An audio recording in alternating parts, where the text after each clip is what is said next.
Evening, guys. How are we? So it's Thursday night again, which means only one thing. On Thursdays, as you know, we drop in live into the community and we stream our live episodes of the podcast, the Property Source and Success Show. Tonight, I have taken a slightly different trend on the topic of the podcast. Usually, I pick a hot topic, what's hot, what's not, but over the past couple of weeks, I've been taking in feedback and questions from our free community at Property Source and Made Simple. And actually, it was Marc, one of the members in the community, who left a question yesterday that I thought, actually, that's a really good question. And it's not just Marc who has that question, that problem, and wants to know the answer to it. So we have Marc to thank for tonight's episode. And essentially, the topic and the question is, as a deal sourcer, do you focus on one specific strategy? Example, rent to rent, BMV, the one term I hate. Is it lease options? Is it flips? Is it serviced accommodation? Are we doing HMOs? Are we doing HMO conversions? Are we doing commercial to residential diversions? Or do you source based on your investors' needs? So Marc had essentially said, look, Danielle, I'm debating whether to niche down and become known as the go-to expert in a particular strategy, or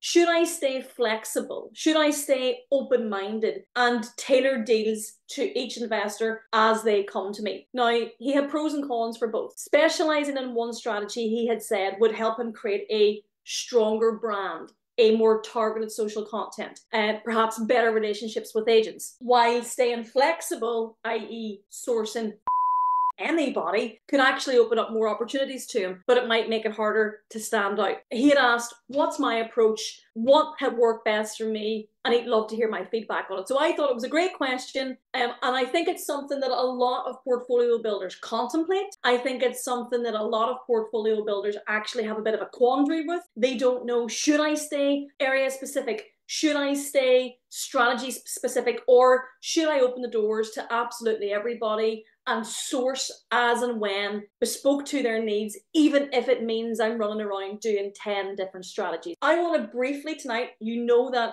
the podcast, we like to keep them short. We like to keep them sweet. They should be actionable. But the most important outcome of the podcast is that you can take the things that I talk about each and every week, physically take them and implement them into your business tomorrow, the next day, and the day after that. So here is my take on, should we specialize or should we generalize? To be very clear, and I know that anybody who has been following my content for a while, if you're here in the community for a while, if you get my daily email blogs, if you've been listening to the Property Source and Success Show podcast, you will know what I'm about to say here. And so I'm going to say it in the most PC way as possible, so as not to scare or deter our new followers. But I really strongly encourage you to focus and specializing on one specific property strategy. Why would we do that, Danielle? Surely we are closing ourselves off to opportunity. Surely that we are, by doing that, we're actually pigeonholing ourselves in an area where perhaps there's not as much money to be made. What I'd like to say. Here's my take on why it is more preferable on specializing in one strategy. Number one, you will be able to build a much stronger brand by becoming known as the go-to expert in a specific strategy in your location. So I'll give you the example. When I was sourcing exclusively for investors, I was known as the buy to let girl in certain areas of South and West Belfast. As a result of that, word of mouth meant that I was obtaining a lot of investor referrals because people knew me as the buy to let girl. So if I was the HMO girl, I would not have been getting that type of custom coming through. Someone else would have owned that brand. And that's fine because there's plenty of room for everybody to sit at the table and eat. But by specializing and focusing on one strategy, you are allowing yourself the ability to become known as the go-to expert for that specific strategy, and you can build a stronger, a bigger, a better brand identity around it. And what that allows you to do, guys, is it actually makes it easier for potential investor clients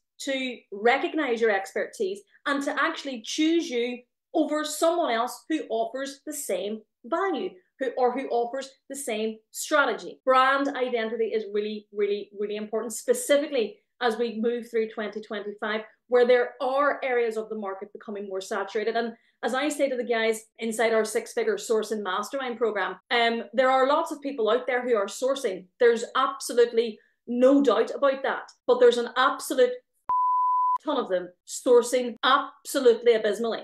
So it's actually easier for people who are portfolio building and sourcing and doing a really good job to stand out in the crowd. So that's argument number one. Stronger branding, recognize your expertise, and have the ability to choose you over the who are doing the same thing. The second reason why I believe that really nailing down and niching down on a strategy when you're sourcing is it actually allows you to combine and prepare more targeted marketing content. Specializing allows you to tailor your social media content, tailor your social media messaging, tailor what you're putting out there and your marketing efforts to your specific niche audience, the investors who are following you, the investors who are interested in what it is that you do. Having a focused messaging really resonates more deeply with your target investor market and actually leads to higher engagement. And again, I'm going to reference Marc inside our six-figure sourcing mastermind program. Up until quite recently, a lot of his content was focused around attracting a lower level type of investor. Not the type of people you want to deal with if you want to build a successful sourcing business. You want to work with high-end individuals. But he was talking about multiple strategies. And there's a saying in commerce that the confused mind never buys. So while Marc was putting out lots of what he deemed to be very good content, the reality was nobody had a fucking clue what it was that he sourced because he spoke about 7 different strategies in one breath. Trim the fat. Keep it to one strategy. The third reason why I think that focusing, specializing, niching down on one strategy when you're sourcing is the established relationships that you're going to build. Now, keep this in mind. You will know I'm a massive fan of dealing with the estate agents. You will know I'm a massive fan of dealing with the letting agents.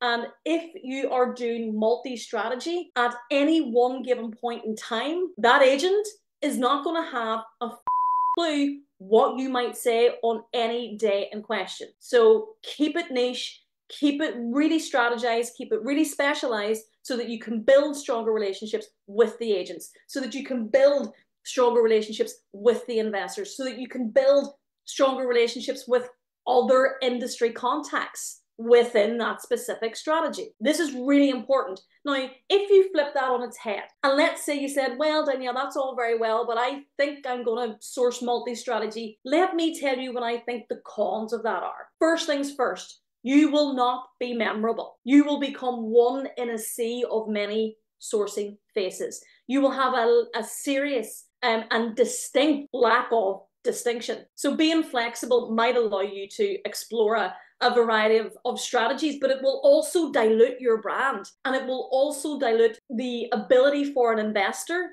to actually find out what makes you different. And it will also massively dilute your earning power, because the one person, if you give me John over here who's sourcing buy-to-lets and that's the road that he's on and that's where he's focused, and you give me Jenny in this and she's doing 5 different strategies, hands down, every day over a course of 6 or 12 months, John will earn more than Jenny because he is sticking to one specific strategy, because he is given the same message each and every time that he talks to an estate agent, because his marketing is given the same message each and every time he is putting content out there, because he is having the same conversations with investors each and every time the opportunity arises, versus Jenny, who's spinning 5 plates of HMO, service accommodation, flips, commercial to resi, service accommodation. We've said that. It doesn't make sense. It's spinning 5 plates, and it's not a case of if one will drop, it's when one will drop. On what given day do you know when you pick up the phone to talk to the agents, which strategy are you talking about today? Nobody knows. Lack of distinction dilutes your brand, dilutes your message, and dilutes your bank balance. The second con of trying to do a multi-strategy sourcing approach is actually you really get surface level knowledge of lots of different strategies instead of my deep knowledge of one strategy. So attempting, this is where it backfires. I see it all the time. So attempting to be a jack of all trades can actually result in a very, very, very superficial understanding of multi-strategies, which is not enough to meet the needs of high-end investors who are seeking you out for your knowledgeable expertise. And this is important because when you're dealing with high-end, high-level, astute, savvy investors, which I highly encourage you all to be seeking out, they are paying you for your knowledge base. They are paying you for your skill set.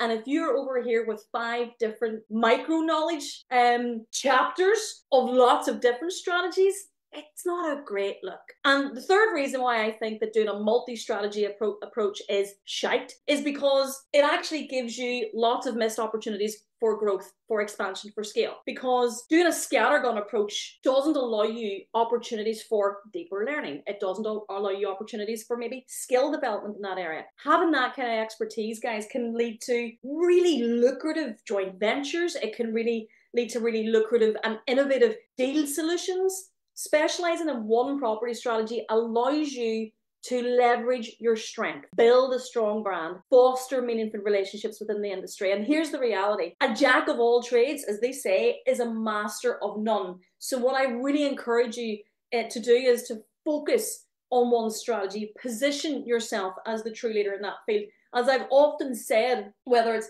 here in the podcast, whether it's on webinars, workshops, any of the email content that I tend to put out on a daily basis, the quickest way to earning, and I'm going to use the example of 6 figures because I can just give my own experience, okay? But the quickest way to doing well, shall we say, with your sourcing business is to focus on one strategy in one particular investment location, dealing with one particular type of investor client. So that maybe that's business owner, maybe that's a corporate employee, maybe that's offshore guys and or girls. In terms of what's available, you choose, but one strategy in one location with one particular type of ideal investor client, and then one method of obtaining the deals.